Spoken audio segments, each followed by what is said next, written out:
Hey guys, so I have my March reading wrap up, and if you saw my March TBR, I actually stuck to that so well. The only book I didn't read off of that list was Kingdom of Flesh and Fire, which if you remember me talking about it, I was already saying I wasn't in a fantasy mood, and I just wasn't. So that's the only book that I didn't end up reading, but I read everything I set out to, and then plus a couple of bonus books, and altogether I really loved all of the books that I read. There was only one book I read that I didn't give a 4-star rating or higher to. I think I gave 3 5-star ratings this month, which is just crazy. I feel like I go through months sometimes with not giving a 5-star rating, and then March was like, oh, here's 3 of them. Here's 3 incredible books that are probably going to be your favorite books of 2021. So that was really exciting. And then this is not planned. I don't know why this is happening, but my stats for the month of March were the same as January and February. So I read 6 physical books, and then I listened to 3 audiobooks. And now I feel like going into April, I have to keep that up, and it's a little bit stressful, but it's just weird. That's been the breakdown for it for this whole year. But enough talking, let's get into all of the incredible books that I read in the month of March. So the bottom of my list, unfortunately, this is like a 3.5-star rating, so it's not even like that bad of a rating, is What's Mine and Yours by Naima Coster. This was my book of the month selection, and it's a multi-generational tale of these different families, and it's hard to actually give this book a plot. Like, if you read on the inside, and when I described it, it was about this school from what I thought, and these kids were getting bused in from different areas of town to this one more prestigious school, and it was dealing with the effects of that. But I have to tell you, that is not what this book is about at all. Like, the best way I can think of to describe this book is that it's just about these families, and it's following like their lives over years. It's following their children, how they've been affected in their childhood and how that affects them as adults, and their relationships that they form with each other. And it's kind of a mess. Like, all of their lives are very, very messy, and they make hard decisions, not always the best decisions, but I feel like it was really good at exploring just these people and their lives and what they lived through. So I enjoyed it in that aspect. But the ending like really surprised me. I didn't hate this book. I was super engaged in this book. Like, I wanted to keep reading it the whole time. It just felt a little bit iffy to me by the end. So that's my biggest complaint with this book. If you've read it, we can talk about it. I feel like everyone loves this book, so I feel like I have one of the lower ratings from what I've seen going around, but that's just what I thought of it. So now I'm just gonna get into my 4-star category range. So this category range, I'm not gonna have them in any particular order, but these are just all of the 4-star books that I read in March. I'm gonna start with Monday Starts on Saturday, which was actually the last book I read in the month of March, and this was gifted to me by my husband's cousin, and this was so good. So this is actually a Russian novel. It is translated into English. It's about this computer programmer. It's in the 60s, I believe, in Russia, and he picks up these hitchhikers. He's going on his way to a holiday with some friends, I believe, and they basically ask him if he wants to work for their magical institute. And it's very much like a satire. Like, they're poking fun in some ways at like science and magic. It's like a scientific exploration of magic in this book, so it's really fascinating. And I also so love that it's these 3 separate sketches. That's the best way I can think of describing it. So it's almost like there's these 3 short stories in this book, and they all follow the same main character, like the computer programmer who comes to work at this institute. But you also meet so many other unique characters, just unique magical scientific scenarios and creatures, and I found this was whimsical. It was so good. I would highly recommend this for sure. My next was The Murder of Roger Ackroyd by Agatha Christie. I gave this book 4 stars. This was so enjoyable. Like, she writes these mysteries in such a witty way, and the characters are so intriguing. Hercule Poirot, I can't really remember his name now, but he's just such a fascinating character, and I loved it. I loved this whole mystery. It was such an engaging read, and it had me guessing the whole time, but it wasn't even like I really cared. Like, I cared to an extent what the outcome was going to be, but I was more just caring about these characters than like the actual plot, if that makes sense, which I really loved. Like, the mystery was great, but also just like the characters themselves were really fun to read about. So I want to read more about Perot because I know that he has like a whole series, and I would love to read more of his mysteries because he was just so fun, and I just want more of that. So that was a definite must read, recommend if you like mysteries for sure. Next, I had The Wife Upstairs, which I think this was on my TBR. I can't remember. I had this on loan from a friend, and this was so good. I was completely hooked on this story. It's like a Jane Eyre retelling-ish kind of, but it's like a more thriller about this girl who comes from nothing, and she kind of gets involved with this man. He's in a rich neighborhood, he has a lot of prestige in his community, and something has gone weird with his wife months before they met, and it kind of goes into that as well. But it's also about this girl who has literally nothing and how she's adjusting to like being someone who has money now, and how she's trying to fit in with all these like super hoity-toity rich wives in this community that they live in. And it was so good. Like, I was so hooked. I did not want to stop reading this. Like, I didn't want to put this book down at all. It just was written so well, and I would definitely recommend this one. Next, I listened to some audiobooks. So I listened to Pachinko. This one, I mean, this is not a new book. This has been like on the favorites list. This is a multi-generational tale starting really in the early 1900s all the way up to the 1980s. So it follows like a huge span of years. So a lot obviously happens in that time. It's specifically following this one family in Korea and their migration to Japan. I really loved this audiobook. Like, it was an audiobook that I definitely wanted to keep listening to. The other audiobook I listened to was The Highwaymen by Kerrigan Byrne. I listened to this pretty much in one full day.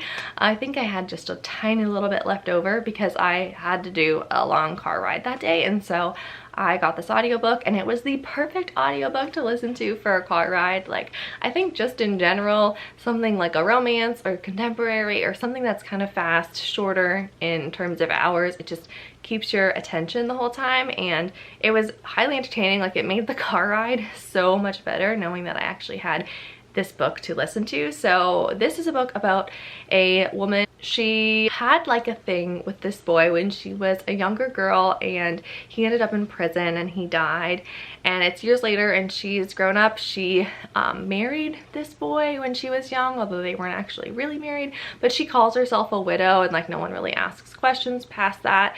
Anyways, she gets abducted by these I don't want to say ruffians. I guess they're highwaymen based on the title. There's a very dark, broody hero. I kind of get icky about certain alpha types, so it's not my favorite character trope for a male character, but I still like enjoyed it overall. There were some very cringy parts to this book. Overall, the rest of the story was super engaging, super interesting, and I ended up really liking all these characters, and I thought it was really good. So I'd recommend that if you like historical romance, but just know there are some cringy scenes. At least I found them to be cringy myself, but overall it was good. So that ends my 4-star reads. Getting now into my 5-star section, which these ones, I don't even know how to like rank them because they are all so completely different from each other. So I'm going to start with my physical 5-star read, and that is The Spanish Love Deception. This has been on my horizon ever since I knew she was writing this book, so I'm so glad I read this. I decided to get the paperback version because it's just so pretty and beautiful, and this book is a lot bigger than I thought it was, so that was not a bad thing, a bad surprise by any means. Lena, she works in New York City, she's Spanish, and she had a really rough breakup with her ex-boyfriend years and years ago, and she doesn't really like to go back to Spain to her family. Like, she's always like the single one, and she feels like they pity her. Anyway, her sister's getting married, and so obviously she needs to go back to Spain for the wedding, and she ends up having along with her Aaron, who is her co-worker, who seems to completely hate her. They have a very cold relationship, and he kind of agrees to be her date to this wedding in Spain, and so they're traveling literally across the ocean together for this wedding weekend, and it's their romance. I don't want to say anything more because it's a romance. I don't feel like I need to explain anything more than that, but I loved the characters in this, especially Lena. I feel like she was so funny. Just being in her head was really enjoyable. And Aaron, he was like cold and mean, but like he wasn't like that alpha male type that I was talking about with the Highlander. Is it Highlander? Highwaymen. I'm getting those two two words are very mixed up. But he wasn't like in a bad alpha male way. He just is like kind of aloof and cold, but it's not necessarily like directed at anyone. It's just like his personality. Anyway, I thought they were great together. They had great chemistry together, great banter together. It was a great romance. Like, definitely in my favorite romances of this year for sure. And it's only March and I'm saying that, so I really, really mean it. My next 5-star read is Becoming by Michelle Obama. I listened to this on audio. Definitely listen to this on audio because she narrates this book and it makes it that much better because I feel like she's just sitting in the car with me, telling me about her life. I loved it. I mean, this was one of the longest audiobooks I'd listened to up until this point. I think it was like 19 hours long and it was fantastic. I didn't really know much about the Obamas personally, and especially Michelle Obama, so learning about her life starting off when she was young, like all the way up until the book ends at the end of Barack's presidency. So it goes from her childhood all the way to then. And it was fascinating. I feel like I learned so much about her, about like what her role, what the first lady role is in the White House, and just the impact that she had on the country in her role as first lady, and just like how she reacted under this glaring spotlight and such like opposition that she had to face. I mean, people loved her, but also people really hated her and really hated Barack when he was president. So it was just really a great, fantastic audiobook. Like, I honestly think everyone should listen to this. I loved it. So that was definitely a 5-star read. I wasn't too surprised that I was gonna give it 5 stars. Oh, my last book. This probably is like my ultimate 5-star read. If I have to have like a favorite 5-star read, The Secret History by Donna Tartt. This book is incredible. Like, I'm blown away by this book. This book is a longer book. It's 560 pages and it's smaller type, but I read pretty much, I would say, like this much of the book in 2 days because I could not stop reading it. I didn't want to stop reading it. These characters and their situations stayed in my mind.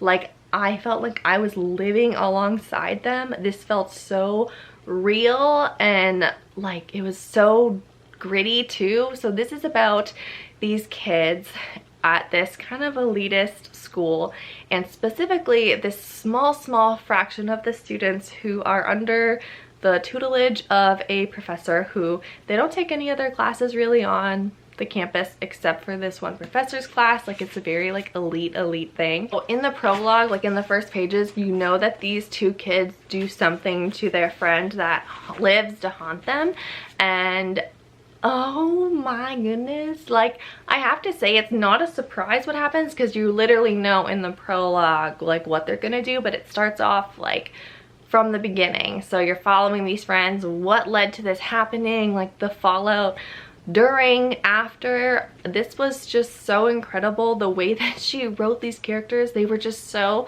unattainable in a way and so cool and on a different level that you wanted to be them so bad. But then once you were there with them, you saw how dark and messed up they actually were and all the secrets that they had.